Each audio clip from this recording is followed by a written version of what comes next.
এই মাজারটা হলো আপনার আলীনগর থেকে কেহমাট বাজারে যাওয়ার টাইমে যে একটা মাজার আছে সন্তুবাড়ির সামনে এই মাজারটা। তবে এই মাজারটা হচ্ছে খুব গরম। আপনারা যারা এখান দিয়ে গাড়ি নিয়ে চলাফেরা করবেন অবশ্যই মাজারকে সম্মান দিবেন। সবাই বলে এখানে কিছু নাই, তবে আপনারা যখন খারাপ চলাফেরা করবেন তখন বুঝবেন এখানে কিছু আছে না নাই। তো আমার এটা বলা ছিল। এখানে তো আনুভব এটা সুলতানপুর ধরে না? হ্যাঁ, সুলতানপুরে কিন্তু মাজার বহুত পুরানা। হ্যাঁ।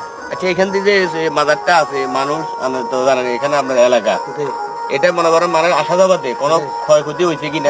হয়েছে হালাতে একটু জোর চালাতে তারা যাইলে হালাতে মানে এখান থেকে গাড়ি যখন জোরে যায় তখন ওদের সাথে বেরিয়ে কারণে ওনারা মানে ফালাই দেয়।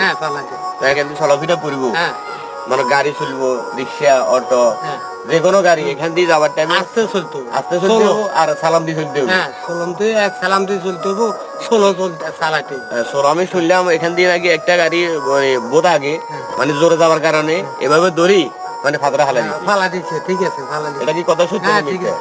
ওই মাসুদের ভাই মামুনেরা হালা দিন ওইখানে জোরে যাওয়ার কারণে হুন্দারে হালা দিচ্ছে, জোরে গেছে। হ্যাঁ, জোরে গেছে। তা আপনারা তো শুনলেন, এই হচ্ছে আপনার এই এলাকা স্থানীয় লোক, ওনার মুখ থেকে শুনলেন এখানে বিয়াদবি হয় তো গাড়িটা কিনবো এভাবে আলগাই জমিনে ফালাই দিব। ঠিক আছে না?